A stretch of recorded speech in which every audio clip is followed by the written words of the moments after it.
Welcome, welcome, welcome to Transitioning into Wholeness. I'm your host, Algerina Pringle, and I have my special guest here with me today, Kathy Healer. Hi, Kathy. Hello. How's everyone doing? All right, we're going to give these people some time to jump on, and we're Okay. going to get right on into it.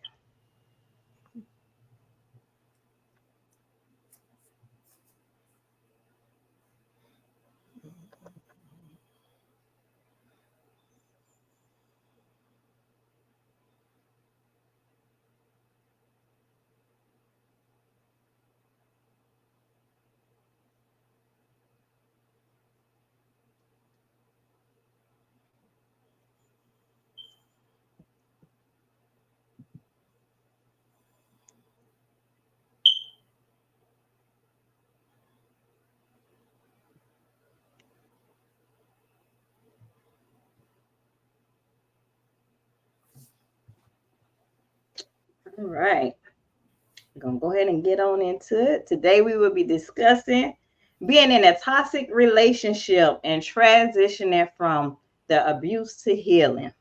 Mhm. Again, welcome, Miss Kathy Healer. I'm so grateful to have you a part of our show today because I know someone is watching that needs to hear your story.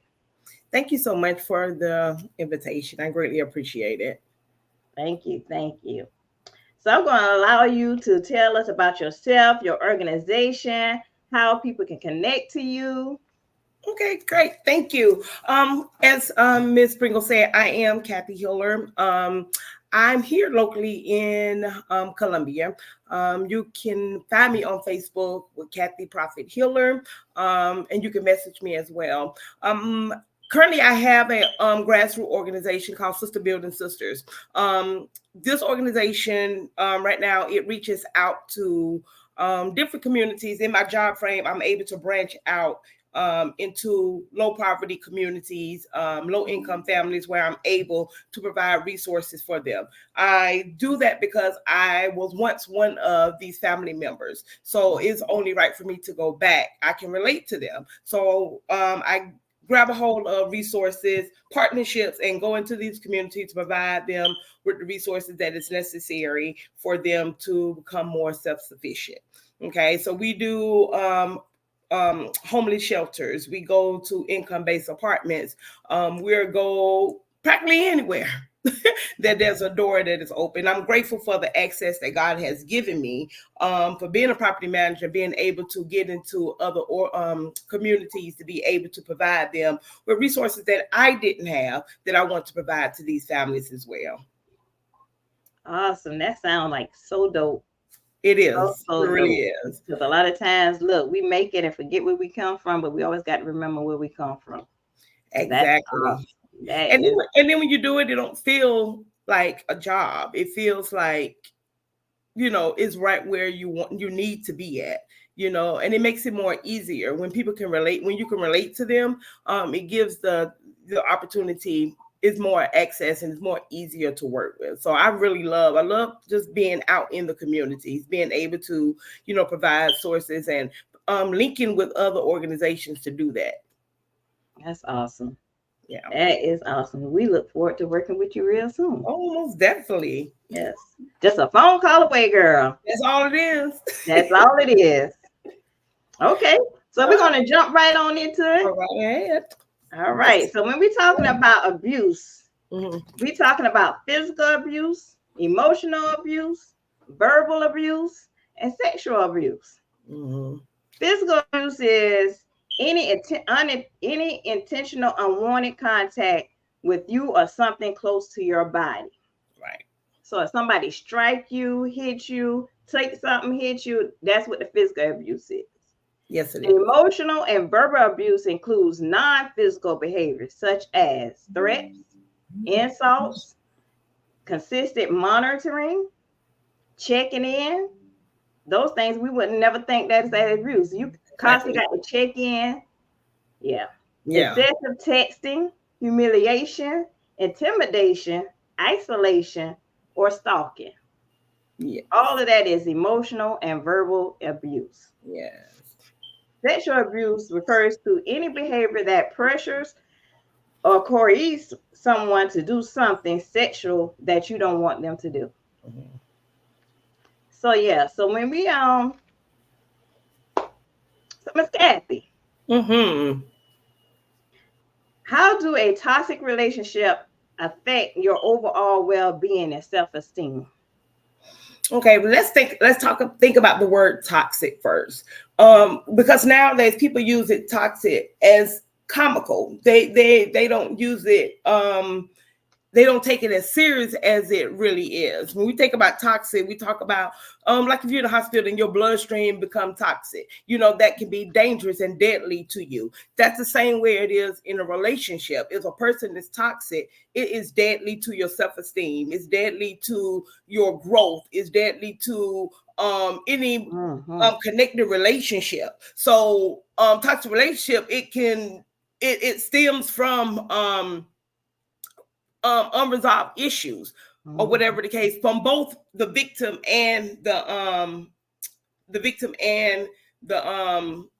predator person, so it's unresolved. And if the word toxic is really used in a way that people can really understand, that will give them the opportunity to really take it more seriously and be able to look out for those red flags that is necessary, that's connected to someone being toxic.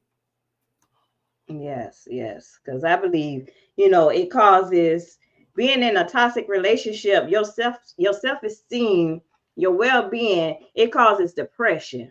Mm-hmm. It plants seeds inside you, seeds of doubt, seeds of fear, seeds of anxiety, because now you look at yourself as someone totally different from who you were created to be. Yeah. Yeah, and then the overall purpose is to beat you down, to make you feel not beautiful, unwanted, all because Mhm. they want to keep you in this shell where no one else be able to get to you. So that toxic person is there just to make sure that you don't thrive in whatever God's purpose is for your life.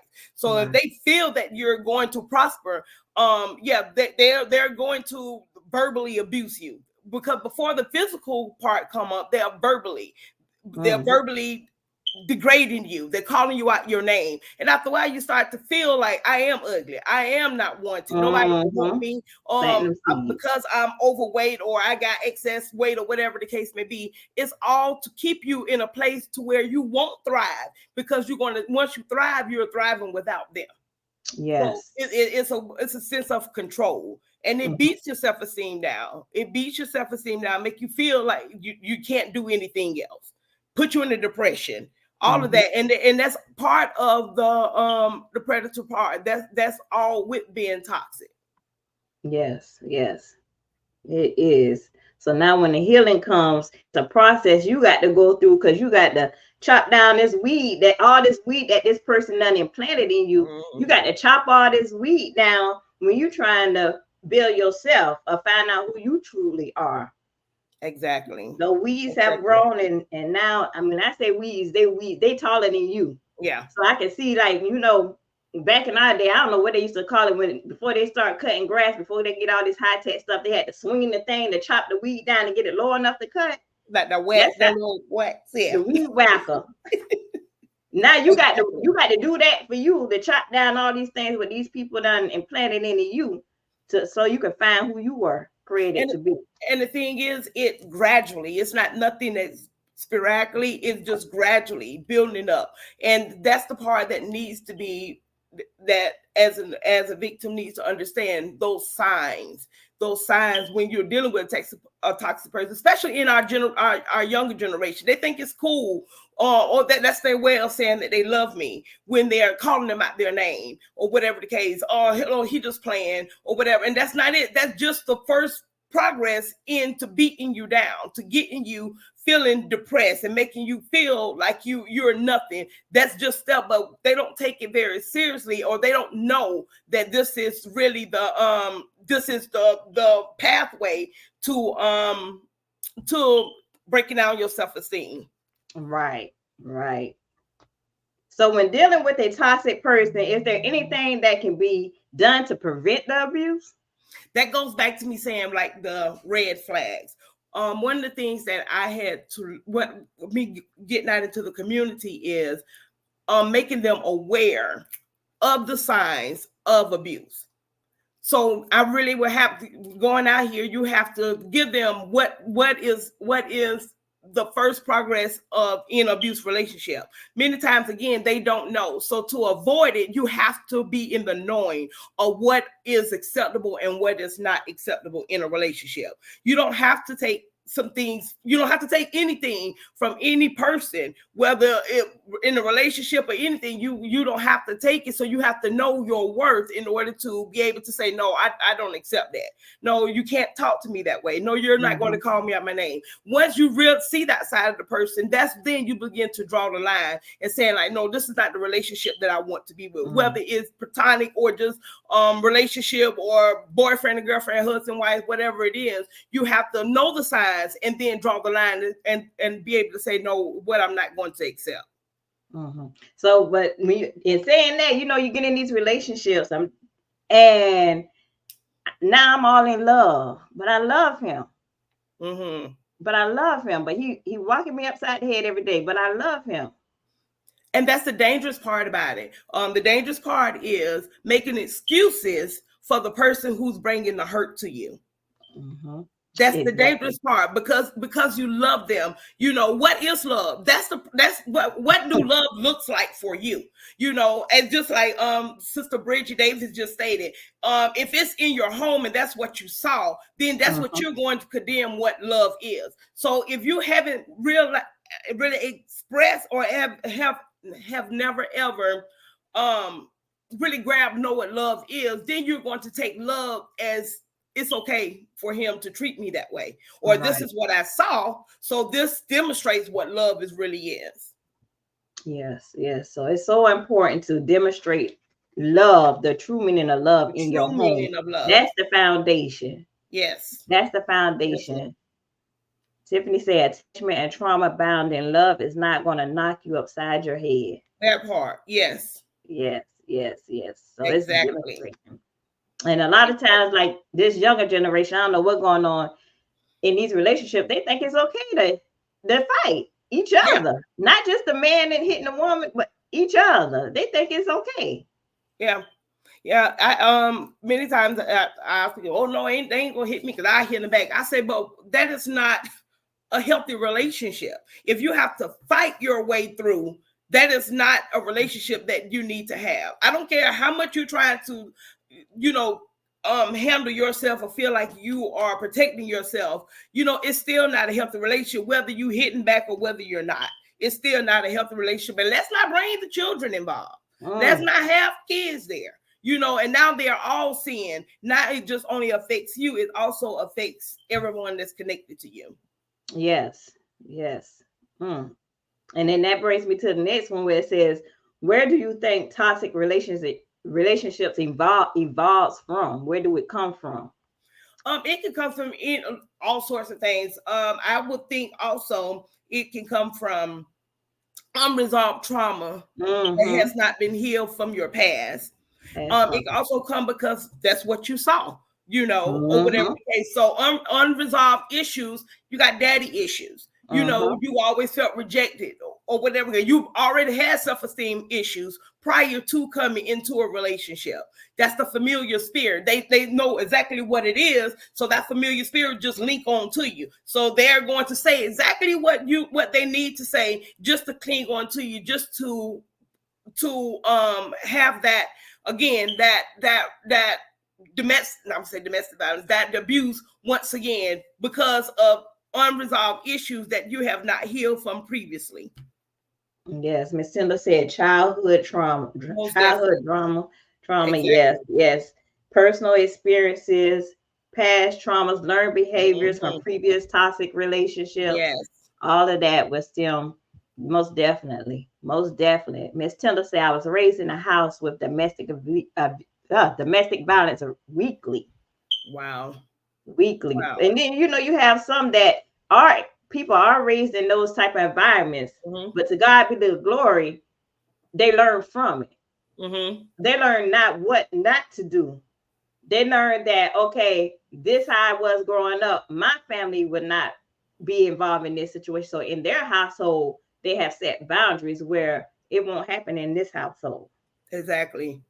I have even saw speaking with a young lady who actually she's in that mind frame that it won't happen. I'm not dealing with it because I have seen it, but it also hardened her heart from other relationships because now your heart is so hard, and because you don't trust you don't trust now because of what you have saw. So it's all about, really, when we say being healed, you really need to be healed. Allow God to really heal you, before prior going into another relationship. And many times it becomes a cycle because you get out of one relationship and you haven't healed from that, and you go on into another, and you're bringing that same familiar spirit right along with you and stuff, instead of taking a break and healing yourself so that you'll be whole for whoever God is sending to you. Right. So how do you let that relationship go? How you let that toxic relationship go?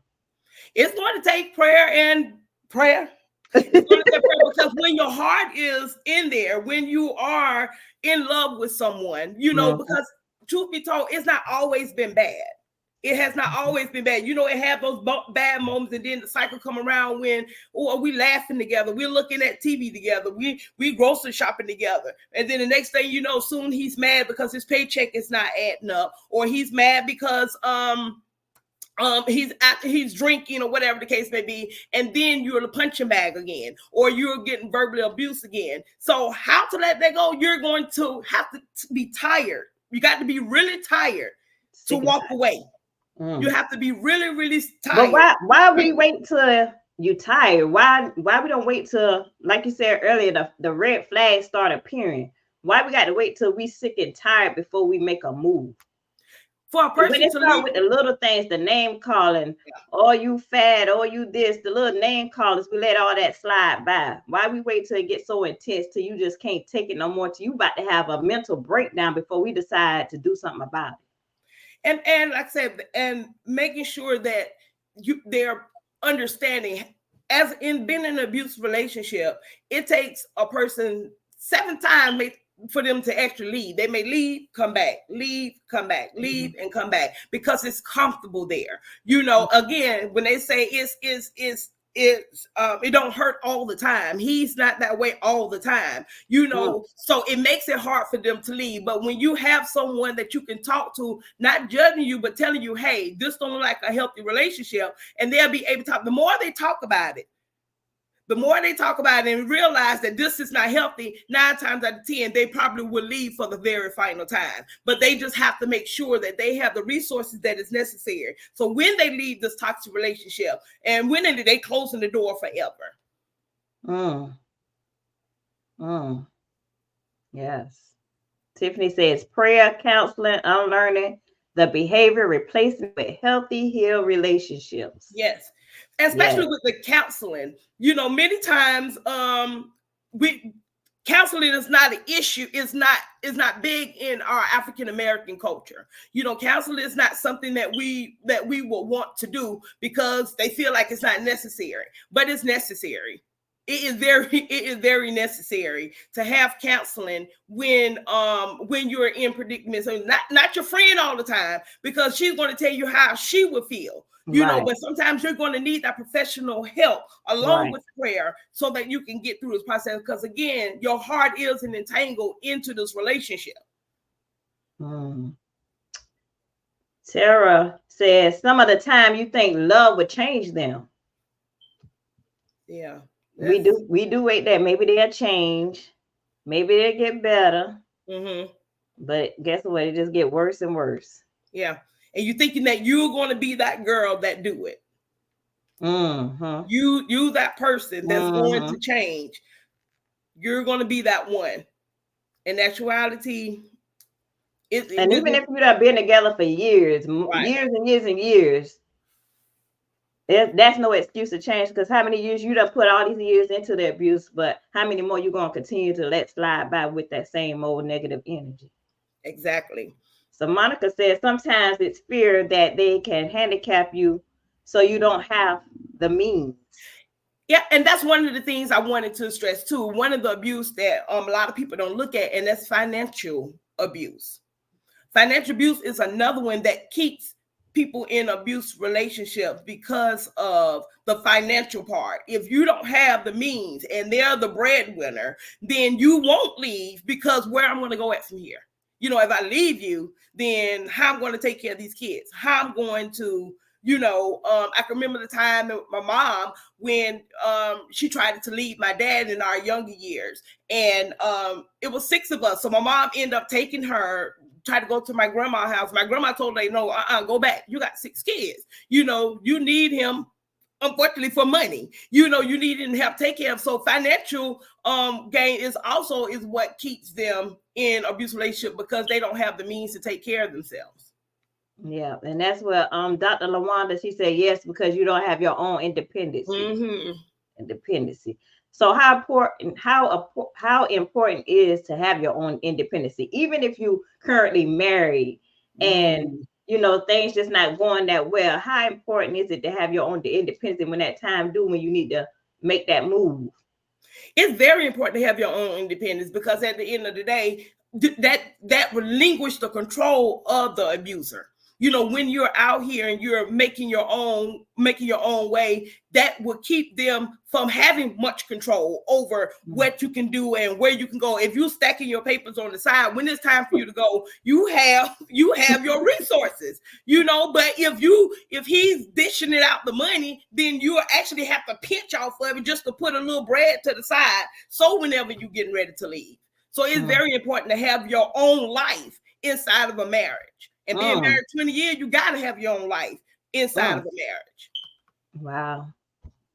Wow. All right. So Bridget say that's where the toxicity is elevates, because they feel like they have the upper hand. Yes, most definitely. Monica says it's very important. Sometimes they will stop you from working. Yeah. And I have witnessed that as well. They will come to your job. They'll make it bad. They'll make it bad for you. They be at your job. They'll make a scene at your job, or sitting there stalking you. And that's one of the, signs of abuse. They stalking you, watching you, seeing what time you go in. Who all working with you? Are you working with all men? Why he talking to you? Why he all up in your face? And, that's all is, after that, the job want to end up letting you go, because only so much that they can put up with. Right. And that's all his ammo is. That is, I can only imagine. So, but I know you have firsthand at being in a toxic relationship. Mm-hmm. So you can go ahead and expound to us, Yeah. And as I had mentioned before, that my mom had been in an abusive relationship. So as I grew up, I watched my mom in an abusive relationship, and I had saying, well, I judged her from a young age, saying, why she put up with this? Why she stand with this? Why you stand with my stepdad? Why would you allow this? And things like that. And I judged her as a child. And I always said to myself that I wasn't going to put myself in predicament. Then I find myself at 16, 15 years old, thinking I was in love, and it come out to be an abusive relationship. The young man was actually on drugs. I never knew, because I wasn't exposed to drugs. But when my sister had found out that he was on drugs, and after a while he just started getting aggressive. Me at 15 and 16, and I had a son at the time. He was aggressive. He'll jack me up, throw me against the wall, backhand slap me while my son was in my hand, and things like that. So this went on from 16 to 21 years of age. I couldn't tell my parents, my mom, because at the end of the day I felt like she couldn't be a help to me because of what she have been through. There not no resources at the time that was provided for us. We went to church every day. We sung on the choir. And even when it came down to my mom, I looked at the issue that she was in church, but no one knew what was going on. She came to church every day. My stepdad played the guitar, but no one discerned what was taking place in our home.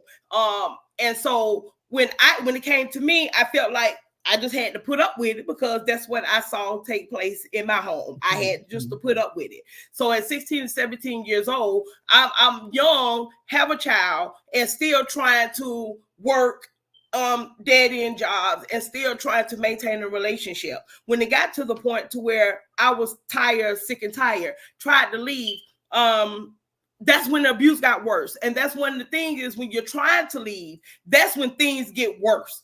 You know, when you're trying to give up the relationship, that's when the abuser realized, if I can't have you, nobody can. And if it wasn't for my sister calling his probation officer, he spent 10 years in jail for other prior incidents.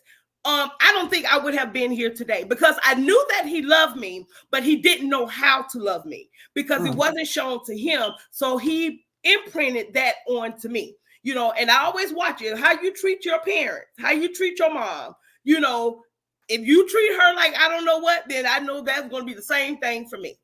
You know, so he spent 10 years and we had a daughter together, and he didn't see a daughter till she was 11 years old, you know, and things like that. But at the end, I always felt like, was he my first abuse relationship? Then I really realized he wasn't.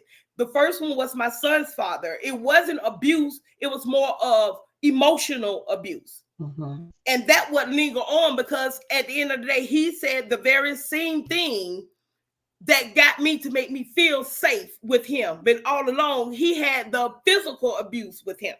The first one was emotional abuse. I didn't feel that I was good enough because there were so many other young ladies before me and after me. So I didn't feel that I was pretty enough. I didn't feel that I was worthy of someone actually loving me. So when the second abuser came, he said all the right things that to make me, to wine and dine me, to make me feel worthy. But then he had to come with the physical abuse. So in order for me to feel worthy, I had to take the physical abuse, because I knew that he loved me, but he just didn't know how to love me the right way.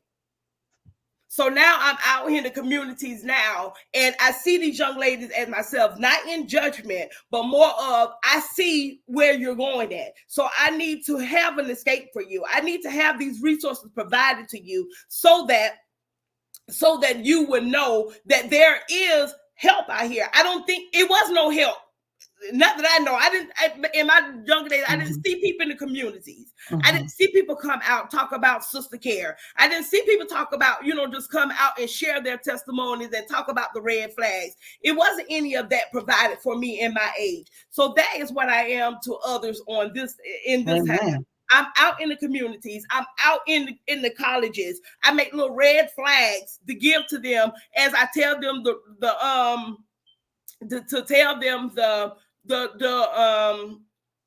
the red flags. I pass out little red flags, so when they see their friends in situations, they'll pass them a red flag to let them know, hey, you need to be cautious of this relationship. And even being married 20 years, that's good. Even being married 20 years, I start now to see different little triggers that used to come, and I thought that I was healed from. And then I realized, oh my God, I'm still not healed from that part. Being married 20 years. So I even brought some of those things into my marriage, the first part of our marriage, bringing some of that trauma into my marriage, because I wasn't all the way whole yet. I got my voice back. Many times I couldn't speak up for myself. You give me one look and I'm shrinking back, out of fear, because he had intimidated me so much. So once I got out of the relationship, I'm speaking loud. I'm talking now. But then it brought some of that distress into my marriage, because I wasn't all the way whole yet. So certain things, if I feel like you were raising your voice, now I'm on the defense mechanism, because I ain't finna go through that again. But in actuality, they're not the same person. They wasn't the same person. So I brought the stress into the marriage at the beginning part, because I had them found out I wasn't going back to I wasn't going to be a mute. You can't intimidate me anymore. I'm standing on my own 2 feet. I came with my own. I'm handling my own business. You can leave if you want to, and I'm going to be okay with that. That's the mentality that I had, because after that, I was like, I'm not going back there. I'm not going back there. So my heart breaks when I see that young people, and not even our young generation, it's also our older generation. Some of them feel like this is it for me. Yep. this is it for me. I can't, I might well stay here. And that is not so. You know, it's a woman, that young lady that had a bunch of kids. She has a lot of kids. And I tell her, I say, look, if you ever ready to leave, I'm going to make room in my home for you. I'm going to make room for all of y'all, you know, when you're ready to leave. You know, so I go into the communities and I go into churches, you know, because I feel that even in churches, you're looking at the young lady that is set aside, who is, you know, sitting in the corner. And that's one thing I don't like about little cliques in church, you know, this cliques in church, you know, you're looking at someone sideways and having them thinking that she just don't want to be a part. But in actuality, she could be dealing with something at home and she's coming here, you know, for healing and wholeness, you know, but we'll shine away because she's, as soon as she's leaving out of church, she's bolted out the door. No one's stepping at this door to stop her. And this all comes from me being in church all of my life and not really seeing any assistance in the body of Christ. So I go into these churches and I talk to them, you know, and I can see the first lady's leg cross. You know, I can see them because majority of the time they're silent and they're probably dealing with it, but they don't have a voice to speak about it because of the position that they're in. Wow.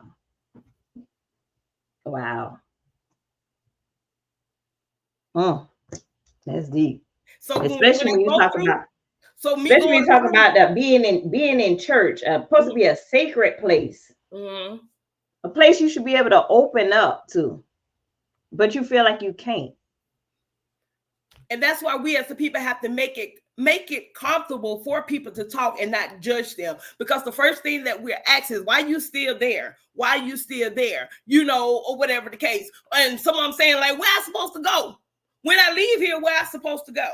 Because he done threatened, or if you leave me, I get your mama, or I shoot up your mama's house. I do this and exit. They know all the exits, you know, but what we need is to have resources available to them. If you're going to leave this toxic relationship, you know, especially if you got children linked to them. So you need to have resources to provide to the sister where she can go and where she can get the help from, so that she don't feel like she's stuck and she has to stay in here, or she can't talk to someone because they're judging her of the decision that she made. We all fall in love at some point in time, you know, and if it's generational, if there's nobody there to teach you, then you're going to fall in the same trap. So Tiffany says, right now, what the resources are that can help you get out safely? There's sister care. Sister care is one of the ultimate here in Columbia.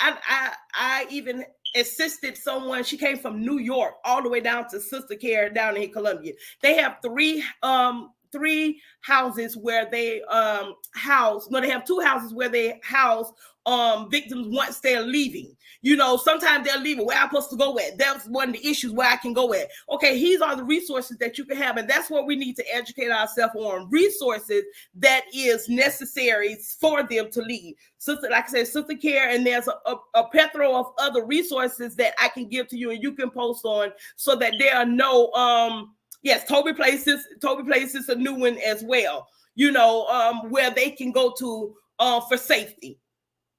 And like I told the young lady, she had a bunch of kids. I told her, I said, you can come to my house. You know, your boyfriend never know you over here. You know, she said she went to, she went to her brother's house. She went to her sister's house and no one was home. So she had all the kids in the car and she packed them up, but no one was home. So she ended up going right back. Yeah.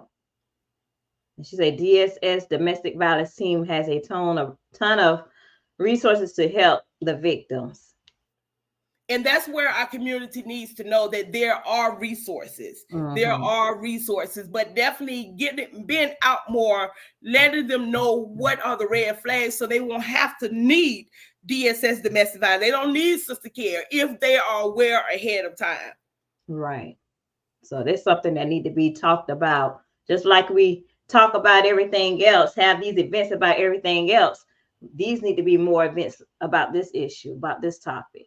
Yeah, and exactly, because, you know, domestic violence month is in October. So they have we're out in the streets there more in October. But I think this is a monthly thing that needs to take place. You know, it's something that that could take place on a monthly basis instead of just waiting for October to come to, highlight Domestic Violence Awareness Month. Absolutely. Absolutely. I agree. I will get some information to share. Awesome. Awesome. Yeah. So yeah, we definitely got to reach out to our communities. And like I say, this new generation, these young girls, and like you say, even some of the old ones that have been in relationships, marriages for 20 plus years and stuff, you don't pay the red flags no attention. Right. But as time go on, it get worse and worse. And it's time for a change. We got to hold our ground. Exactly. You don't have to tolerate none of this. Exactly. Tiffany says, and restraining orders do not always work. So resources to get away and families out of harm's way. Exactly. Yep. So what does a healthy relationship look like to you? Ooh, a healthy relationship. It's just communicating effectively, calmly, when you smiling all the time, when you can have disagreements and be okay with disagreements. You're still loving each other. Voice is not being raised. Healthy relationship where, where kind gestures, comments, are done on a regular basis or whatever the case may be. Healthy relationships when you feel safe. You safe with the person and be able to voice your opinion, not feeling getting backlash, and even in those times where you're not feeling your best, there are comments and reassuring you that you're beautiful, reassuring that you are strong, you're wanted, not needed, so those are healthy, relationships that will make a woman feel secure in a relationship. Awesome. So how did you, when you was going through your battle with your toxic relationships, how did you cope? What helped you cope during that time period while going through?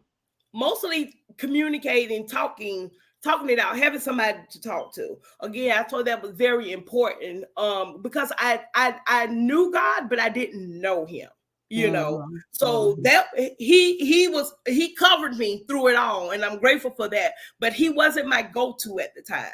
It was more talking to my sisters and talking to my cousin and talking to my best friend. As long as I had somebody around me, I felt safe. Like mostly if I'm out when I'm home by myself or we alone, that's where the fear come in at.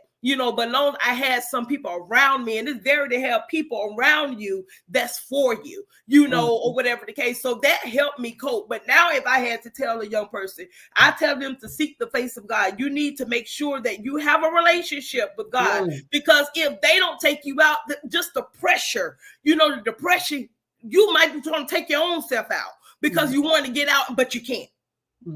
But you don't know how to. So definitely if I have to tell them now, tell my younger self, that's build a relationship with God so that the discerning spirit of the Holy Spirit would tell me, what relationship is not for me. Coping, I had to have people around me, even though they didn't want me in the relationship, but they stayed around me to encourage me, and things like that, so that, I won't go into a depression. I wouldn't, want to off myself or whatever the case may be because of the intensity of the relationship. Man, yeah, and that's what I was going to ask. I was going to ask, like, you had that person, those people you could have leaned on while you was going through, and they know the situation. How did that? Because when people get in your ear, like, why don't you just leave? They not actually in that situation. They saying just leave. Just leave to them. To us, when you telling somebody, it's more easier said than done. Exactly. So how did you get through? How you transition through that part when people all in your ear telling you to leave, but for some reason you just couldn't?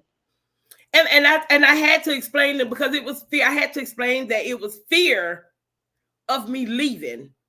It was the fear of me leaving the relationship. What can happen to me? They understood who he was. and the mentality that he was in. They understood that, yeah, he loved me just that much, if, to off me and then him, just that much. So it wasn't let me get out of here type thing or whatever, because he knew everywhere, so it was more of my safety. I just learned tactics like, okay, when he come in angry, don't build up an argument. I had to learn how to maneuver through the house, and to know when to talk and when not to talk for my safety. Okay, no, he upset, don't say nothing. Let him vent, let him go off, just sit here, be attentive, anything to keep me safe. And at the time, the kids started coming, so I got 3 kids. So I had to do what I had to do to make sure that they were safe. But I'm grateful to God when the way he moved, and I was grateful for that.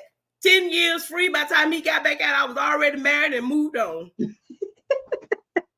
Okay. Okay. So what did your healing process look like? My healing process, it looked like, until I actually start talking more. Mm-hmm. When I was able to share my testimony, I healed along the way. Mm-hmm. Because now I can talk without crying. Yeah. So the healing part came to where I got out of the shame, and now I was able to talk without crying and not backing down. Now you see how loud I am, right? All right. That boldness. Yeah. That boldness. But it was as I went along, as I started, because after a while I started talking to people who was in the same situation as me. So I was able to convey more, with somebody, somebody at the bus stop. I'm talking to them about, my relationship, because they had a similar one. So the more I talked, the more I got healed. The more I got healed from it. But really, when I came into a relationship with God, that's when things start to surface a little bit more. And then I was like, okay, God, yeah, you got to deal with me about this right here now, because I thought I was all the way healed, but it wasn't until I came whole, until God has really bring things to the surface and healed me from every little point that, little triggers that used to come up. Right. And I was like, little break my heart, or I just how I looked at myself. I didn't feel that I was pretty, even though I heard it, until, God had to written that I'm beautifully and wonderfully made in him. So I really had to grasp that scripture and take it by the bullhorn and really believe that I am who I am. God didn't make no mistake about me. Yes. Amen. Yes. Yeah. That's good. Yep. So yeah, that's what we have to do. So for the person that's going through, that's right now watching, a young lady, young man, whoever the case may be, that's going to watch this, even if it's on a replay, that's going through abuse right now, what would you say directly to that person to encourage them? I will tell them, sis, there is hope. There is hope. Get to know God, and he will give you an escape. He will give you an escape. You don't have to deal with it. God has given us resources. You just need to pray and link up with resources, and God will give you a way of escape. But when he give it to you, you have to take it. There's no judgment with God. And don't blame him. Don't blame God. It's not his doing. He loves us, and he wants us to love. But if we don't seek the right love, we're going to fall for anything. But if God is keeping you and he's covering you through this ordeal, you're going to live through it to be a testimony for someone else. So when God gives you an escape, take it. Yeah. Yeah. Tiffany said, take it. Take it. Take it. Take it. No matter how hard it is. Take it. No matter how uncomfortable it is.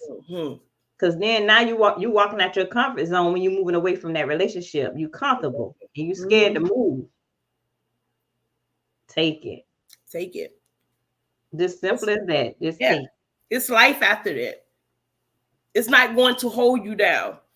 It has crippled you for now. But God is going to do the healing. You will walk again. You will live again. You will love again. So this is not the end. It's just a bump in the road. And it's a lesson learned. And I believe that when God saves us and he delivers us, it's not just for us. It's for someone else. Even when individuals transition in domestic violence, it's always a lesson in it for somebody else. I hate that someone had to lose their life, but I thank God for saving me. And that's why I can't keep my mouth closed, because it could have been me. It could have been the other way around. And my voice is going to help save somebody else. Yeah. Amen. Well, we thank God for you. We thank God for your boldness. We thank God for you testifying. We thank God for you out here in the community, sharing, caring, and building. Amen. Amen for you, sister. Thank you. And this is only, how long you been doing your organization, Sisters to Build? Again, it's the name of her organization, Sisters to Build. Sister Building Sisters. That's it. Sister Building Sisters. It has been for a couple of years. I have not sadly have been pushing it as I should. I just been out here in them streets, and I haven't got the 501(c) just 501(c) with it yet. But I am going up under this organization. Building. Let me stop you right there. So for when God tell you to move, you move. You don't need a piece of paper for him to do what he need to do when he need to do it. So you continue to get in these streets. You don't wait for no 501(c). You ain't got to wait for no piece of paper. You just move. You can do that on the back end in the background. Right. So just keep moving. That's what it is. Paperwork don't mean nothing. Exactly. That's just a legal aspect of it. Right. Who cares? Once you get it, it's gonna be in a folder collecting dust. That part. Just keep moving in these streets. So I'm in them streets.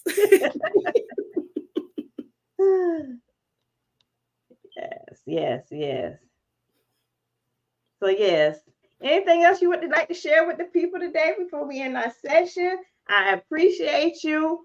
This was awesome. Like, again, I thank God for you. I thank God for you sharing your testimony to be able to help somebody else that's going to be watching in. Any special way you want to take us out? Well, I'm grateful. Thank you for the platform to be able to bring awareness to this circumstance.